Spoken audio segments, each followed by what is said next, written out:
So, let us begin. Hello beautiful bookworms, my name is Katarina and welcome to my channel, and today I am bringing you my October wrap-up. So I don't know when this is going to go up. It might be well in the midst of November or in the beginning of November. Let us hope that's in the beginning so it doesn't come too late. But I wanted to talk to you about all of the books, mangas, series, everything that I read in October. So the first thing that I really want to get out of the way is that I read some books that are not in here, and I'm going to talk about them and why they're not in here and tell you where you can find them. So the first things that I read in October, because it was spooky month and I really wanted to do a horror themed video, was pretty much all of Junji Ito's horror collection, manga series, and short story collections and everything. So all of those you can find in a review in depth that I made of each of the books, and if you want to start, which ones you should and which ones are what, and you know, they exist and what would you like to read. And that was all. I am going to leave a link down below all of that, and I will tell you all about those books in that specific video. So I'm not going to waste any time of this wrapping them up for you, because I review them, describe them, tell you if they're good or not in that video. So those were a main portion of my reading, and now let's get into the other ones that you haven't seen. So the first things that I'm going to talk about are the mangas, graphic novels, etc. that I read this month, and then I will talk about the books that I read this month, which were also some, and some of them maybe you weren't expecting me reading in October, but I did, and it was fun. So yeah, let's just, you know the drill. If you don't want to see the mangas, you skip forward. If you don't want to see the books, the mangas will come first. But I would really love for you to stay until the end, because of course, if I've read these books and I have stuff to say about them, it's because they were great or they were not, and I would really enjoy for you to know my opinion, because that's why you're here, I presume. So in no particular order, I am just going to start, and one of the firsts that I read this month is Harley Quinn Breaking Glass, and this is by Mariko Tamaki and Steve Pugh, and this is a graphic novel of a reimagining of Harley Quinn. And first of all, I want to say right now, if you want to read modern time DC character comic things, this one is for you, without a doubt, because this is not the typical formula of comics, it's not the typical formula of DC, and it's very interesting, although personally not my favorite, just because Harley Quinn, which is supposed to be your main character, is kind of depicted as a dumb brute that can be nice to people that she likes, but she's in her essence dumb. And I don't believe that Harley Quinn is exactly dumb. I believe that she's easily manipulated, which is very different, and I didn't enjoy to see the character portrayed as that, but it might be my way of seeing things.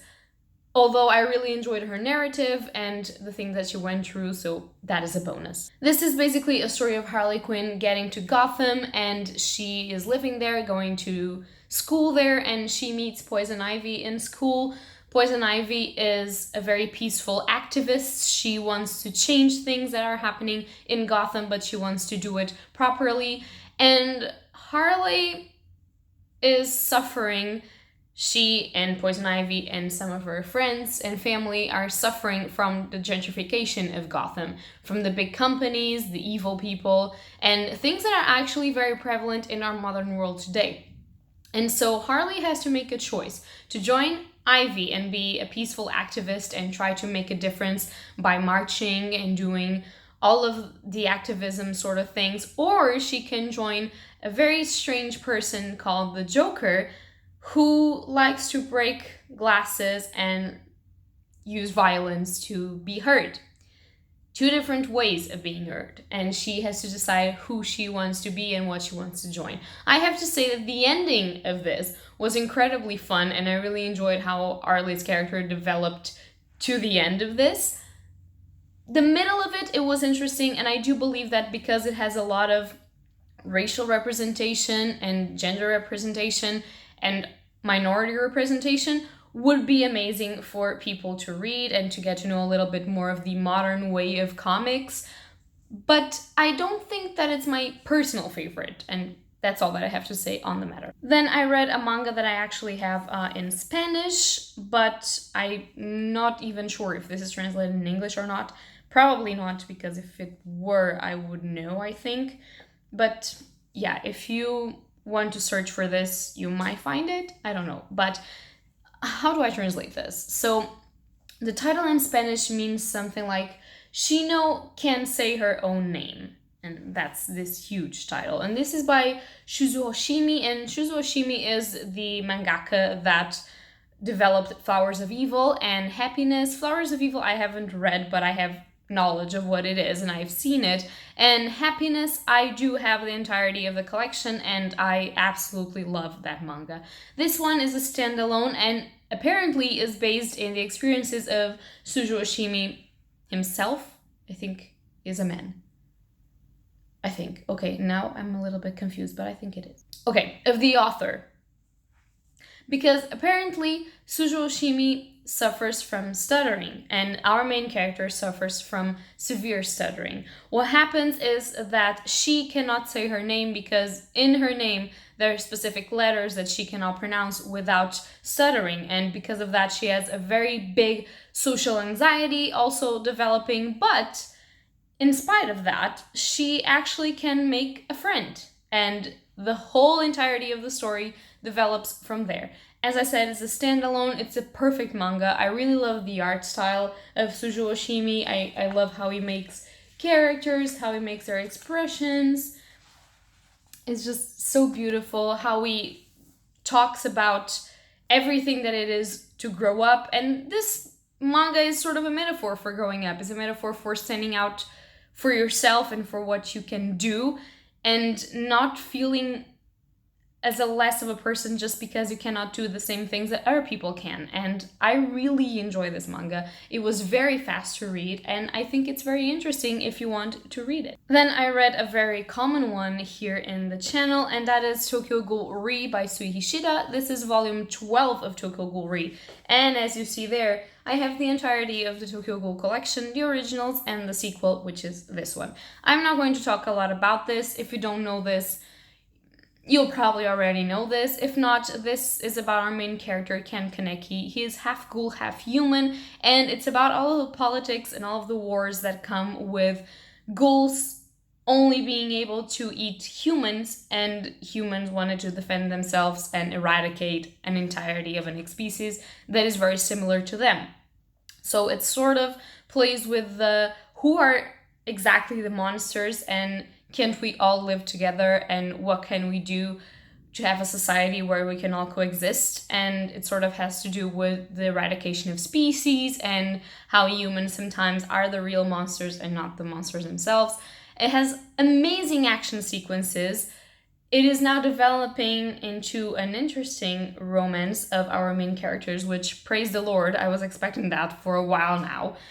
And it's very political, it's very deep, I really find it enjoyable. It's also very scientific since ghouls, or ghoul technology, shall we say, can be developed in labs and humans are using that to counterattack ghouls. So it's very interesting, but if you don't like very detailed political, scientific things, maybe it's not for you, but I really love it. And the art style of this author is amazing. I also love it's very dark, which has to do with the theme, of course, and yeah, it's great. Then I read a light novel, which normally does not have any drawings and it's written as a proper book, but in this case it didn't have any drawings and it was written as a proper book, but the chapters were different, and that is called Voices of a Distant Star, Words of Love Across the Stars, and this is by Makoto Shinkai, which you will know as the director of movies such as Your Name, She and Her Cat, and I don't know, 5 centimeters per second and others, and Voices of a Distant Star because this is a movie as well. And this was adapted by Arada Kano and translated by Michelle Lin and Yora Yokotani. And this is a story of a futuristic Earth where one day humans were exploring Mars, they found an alien village full of technology, and the humans that were there were immediately wiped out by an alien race. So human race discovered that aliens are indeed real, they exist, they can kill you in the blink of an eye and you don't know where they are. So they decide to collect the alien technology that they left behind and to create robots and massive weapons to actually go after the aliens and kill them before they can kill us. And randomly, they just pick people that will fly those robots. They are sort of, I don't know if every one of you is familiar with mecha in anime and in manga, but mecha is someone inside of a robot and using a robot as the extension of their body. In here, it's the same thing. You are connected to your robot and you use it as an extension of yourself. So our main character is this girl called Mikako. That's her name. Called Mikako, and she is only 14, 15 when she's drafted to go to space. And she has a small crush on Noboru, which is her classmate, and she tells him that she's going away, and they start corresponding via emails because apparently we are in 2046. We have internet in the entirety of the solar system, which, I mean, I guess it could be possible. So yeah, and where was I? Ooh, I lost. Okay, so they start communicating by phone, and the entirety of the book is yourself seeing firstly from her part and then from his side of the story, so the book is split in half, how they are living their lives and talking about what they are doing, him studying, she fighting and training, and how their relationship is thinning at the moment because she has to change planets. So when the messages start getting later and later, so they only arrive 1 year after she sends them, or 2 years, or more time, and he starts to forget her, and she starts to notice that time for him is passing and for her is not. And it's a very nostalgical and sad light novel, but it's also very beautiful. I don't know, it kind of reminds you that your relationships are very fragile, that time can change things and consume things, even things that you thought wouldn't be possible. But at the same time, it reminds you to sort of have hope because you are never truly forgotten. You're just late in sending your message. And it was very beautiful, but I don't really know how to describe it without being this way. It's deep, as Makoto Shinkai's works always are. It's sci-fi-ish, as some of his works are, like Your Name, and it's romantic, as most of his works are. Now, for a change of scenery, that one was very sad. This one is very, very happy, and I laughed my ass out. And this is Belzebubs. This is by J.P.A. Hohen, and I'm just going to read you the back because it says, Belzebubs is a true cult documentary focusing on the everyday challenges of family life. Raising kids, getting your black metal band off the ground, summoning demons, you know what it is. It combines relatable slice-of-life humor with over-the-top occult antics and Lovecraftian horror, making Belzebubs a devil of a good time. So this is exactly what it looks like. It's a small book about this black death metal family sort of thing, that they play in a band, they are satanic, and they are fun as heck. And this is supposed to be a play on the thought that every black metal or trash metal or even heavy metal listeners are Satanists and cultists. And it's really, really fun because in here they embrace all of the stereotypes of being metal and Satanist and everything, and it's so very fun. You have a lot of different sort of family sequences that could happen with any family, but in this case have their twist, and it's very, very fun. I laugh out loud reading this, and I think that if this is something that you would like, because I look like this, but actually one of my favorite music genres is heavy metal and black metal, trash metal, so this was very fun for me to read. I was reading this and I was thinking, okay, I relate to some of these things, and it was very, very interesting to actually read. So I do recommend, if you feel like you would like to give some good laughs and you feel like you need it, Belzebubs is the perfect thing for you. You just cannot take it too seriously. It doesn't even take himself too seriously. It's just something to be fun and to talk about this sort of meaning that everyone that hears loud guitars and drums has to be inclusive with the devil for some reason, and it's very, very amazing. And the last one that I'm going to show you for the graphic novels thingy is Snow Glass Apples by Lean Gaiman. Wow, by Neil Gaiman and Colleen Doran. And this is a Neil Gaiman's revisited sort of retelling of Snow White. And in this case, all I can tell you in order not to spoil you is, first of all, the art is beautiful, which I'm going to show you, I hope. They're gorgeous. As you can see, it is gorgeous. Second of all, in this retelling, the evil queen is not as evil as she's supposed to be, and Snow White is not as innocent and as she's supposed to be. So it's a good play on the supposed story of Snow White and how sometimes things are different than what they seem. And I absolutely love this. If you know Neil Gaiman, you know that he has one of the most amount of talent for these sorts of things. Slightly creepy, slightly wintry, slightly autumny, sort of magical, fairish-like. It's amazing. I really enjoy it. And if you don't know, this is a pretty great introduction for Neil Gaiman and also for the art of Colleen Doran, because this art is amazing. If you cannot understand for my glorifying of this work, I do recommend this infinitely. Go read it.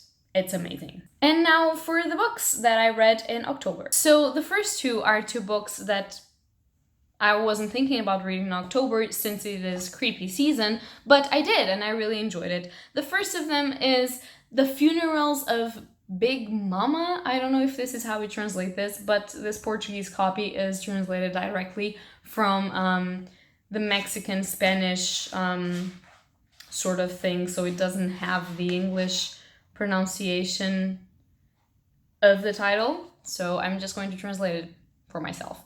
And this is a collection of short stories by Gabriel Garcia Marquez, and they all take place in Macondo. Is Macondo? Yeah. Macondo, which is the place where his work 100 Years of Solitude takes place. So it's kind of a revisiting. You have a lot of references to 100 Years of Solitude. If you read it, it's very fun to actually come in and revisit those references. You have people that are related to other people that were present in that work, and it's very fun. Unlike others that I read their novels and then I read their short stories, and I always prefer people's novels because I feel like their characters are better developed and their plot is better development, Gabriel Garcia Marquez does not need big amounts of pages to actually develop a story.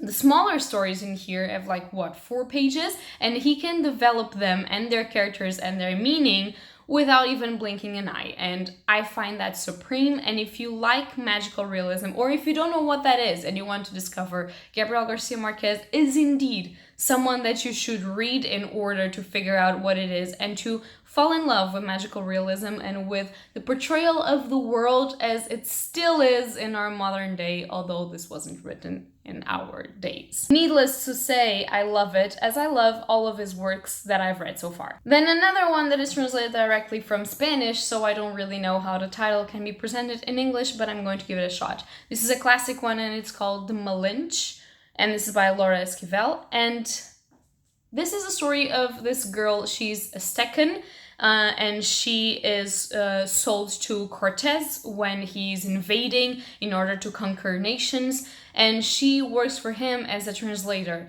for the language of Mexicans, Aztecans, and all of the natives of the country.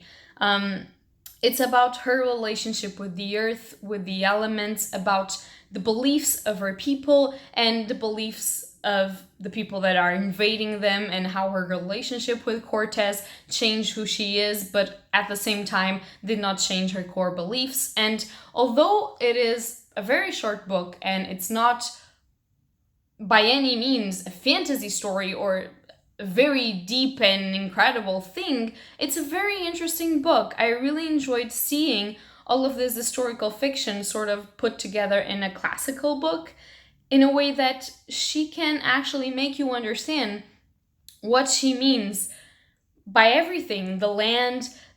And I would really enjoy to have this relationship and these sort of beliefs, because I truly believe that their beliefs are very, very important, and they're described in a way where you can live with yourself and with everyone and everything around you without reacting sometimes as we react. And it kind of shows why Cortez conquered them. It's sort of because they let him, because they're just nice. The way that they understand things, he was like a god coming to them.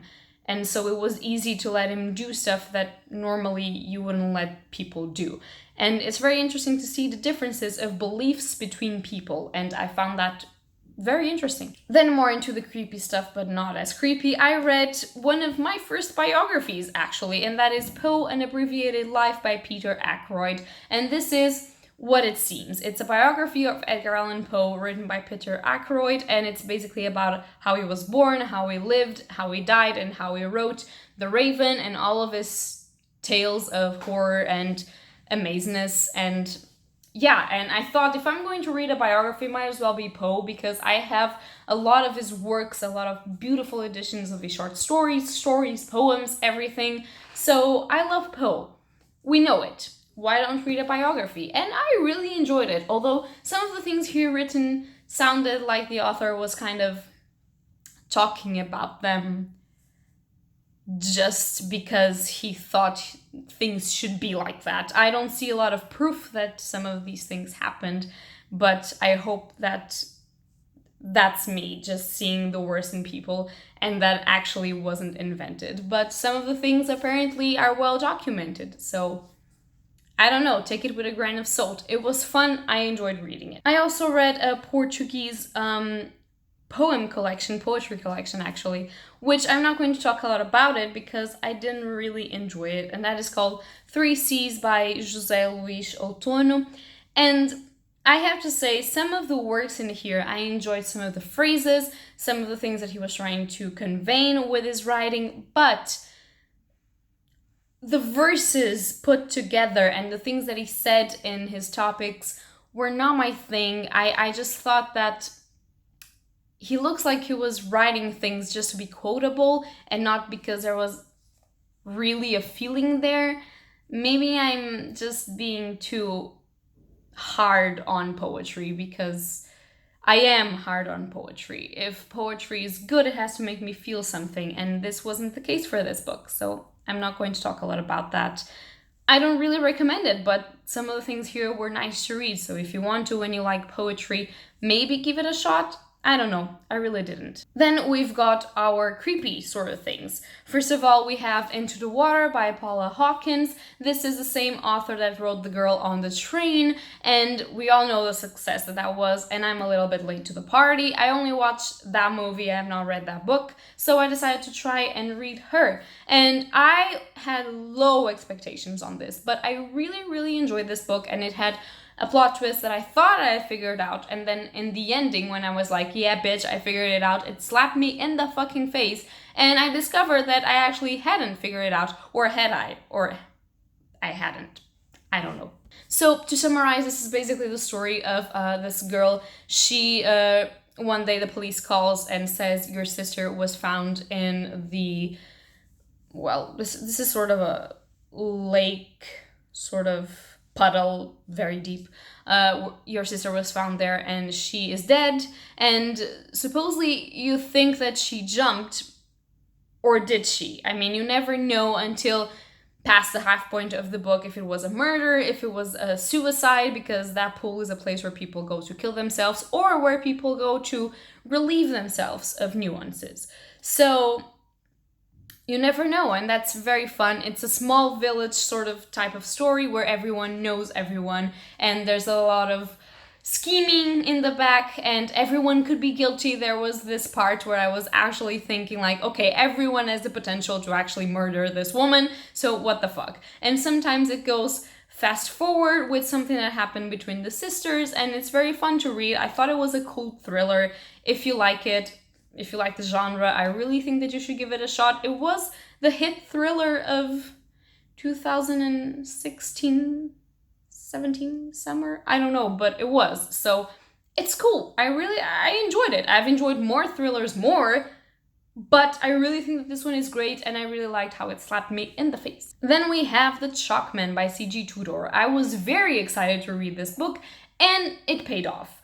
I have to say that this sounded a little bit like It from Stephen King, which is possibly because I've read It in June, and so I was still very with the story present in my mind, and it sort of looked a lot with it. But the differences, the similarities, I should say, start and end with the fact that there's a group of kids and you see them when they were younger and they found a body, and the main plot is trying to understand who killed this person, and then you see them when they're older and it goes back and forth in time for you to try to understand who killed that woman and for it to be a mystery and to put them together once more. And those are the only similarities with it. This one does not have any supernatural menaces, although there is something here that's not very well explained, which sounded supernatural to me, like if you're not going to explain it, why? But I really enjoy this. This is also a limited edition that has an alternative ending. It is the ending that the author wrote first, and then her editor told her, this is not a great ending, maybe we should change it, and it changed to the end of the real book. The alternative ending, I have to say, it sucked. I mean, I could see why, but I didn't like it. I really enjoy the ending that it is now, and this comes to show that most of the times editors are indeed needed, because they can do the difference between mediocre book to a really cool ending book, which I really liked it. I don't know. I feel like thrillers are not really the pool where I normally swim, so I don't really know if I am saying to you, go read this because I found that this was cool and I like the plot twist. I am recommending a great book, but in my case, I really enjoyed The Chalkman. It was sort of creepy in a way. It had kids, it had this small town again, which is perfect for thrillers, I have to say. And it had this murder, and you had to figure out stuff for yourself, and it was pretty cool. Although I did guess who the killer was in the end. But, I mean, that's because I'm smart, I like to think, and not because the book is badly written. Needless to say, I'm going to read more of this author because I really enjoyed her works. Then we have The Haunting of Hill House by Shirley Jackson. I really enjoyed this book. The Haunting of Hill House is completely different from the TV show that Netflix is streaming, and I have watched the show before reading the book, actually, and it's one of my favorite shows of all time, and it's always going to be. I don't talk about TV a lot, but know this about me, I love The Haunting of Hill House. But although the book has nothing to do with the show whatsoever, because the plot is completely different, I absolutely love the book as well. So the premise of this book is about a doctor, and he hires 3 people, 2 girls with paranormal sort of detective things, and one of the dudes is the owner of the house, and they go into the house expecting to see paranormal manifestations for him to study the occult. And it's basically a story of a house where you slowly go insane, and we are seeing this from a perspective of someone that slowly but surely starts to mixing together with the house and getting very insane. And it's how you get into some place and you never come out. And I find it the essence of the haunted house horror is when the house starts to make you lose yourself. And that's a little bit like The Shining from Stephen King, for instance, where it's the sort of cabin fever sort of thing that makes Jack lose his wits about. And this is sort of the same thing. There's 4 people that are isolated in a house in the middle of nowhere, and you kind of start getting a little bit discomforted. It's not terrifying to read this book, but it sort of gives you some vibes of discomfort, which are pretty cool, and I really enjoy them. I think that the show and the book are two very different things, and if you like old horror, haunted house horror, you would appreciate this for what it is, something that actually started that genre and that we should give praise, because if it wasn't for this, we wouldn't have others, and this one is actually very good, and that's my point of view. And then finally, I read The Final Girls by Riley Sager, and oh my god, did I love this. If you don't know this about me, know this now. I am a horror aficionado, but I will do anything, and I mean anything, to watch a slasher movie or read a slasher. And this is what this was, because Riley Sager, in his genius, he just said, well, why the fuck won't I write a slasher in a book? And that was it. This is it. Goodbye. This is awesome. Go read this. So we're following our main character, Quincy. She's a survivor, or a final girl, how you say it in horror movies, of a massacre that killed all of her friends in a cabin in the woods. And she is now a final girl, and there's two other women that share that title. Each of them survived their respective massacres, and they live separately. They know stuff about each other, but they don't mingle. And one of the final girls is actually murdered, and Quincy starts thinking if this couldn't have something to do with her situation, if someone is coming after her, and what is going on. And I find this amazing. First of all, you only have 3 characters that you have to worry about because they're the final girls. And then one of them dies, so the countdown begins, if you know what I mean. And it's very interesting to see how traumatized and PTSD our main character is, that she automatically thinks that something is going on, they can be next, and whatever. And the way that she reacts... Oh, and this goes back and forth to actually show you what happened in the night that her friends were murdered, because she has amnesia and she can't remember what went on in the camp. And it's amazing. Amnesia is most of the times used to uncover things in the end of the book, but I really think that it was used with purpose, and it was well used. And I'm not saying this too often, because if there's something that I hate is amnesia plot twists. But this one was great, because you could see reveals. I genuinely thought, there were 2 main reveals in this book. I guessed one of them. The other one, I genuinely thought that I had guessed it, but I was miles and miles away. I was reading this at night in my bed. When I opened the final twist, I put the book down and I said, I'm so fucking stupid. It was there all along, and I am the dumbest person in the universe. And then I read it and I said, no, he's just that good. I'm not that dumb. He's really good. And I am going to read more of Riley Sager. If everything goes okay, in November I will read The Last Time I Lied by him. And I cannot wait, because I feel like he's going to become one of my favorite psychological thriller authors, because he had the audacity of writing a fucking slasher.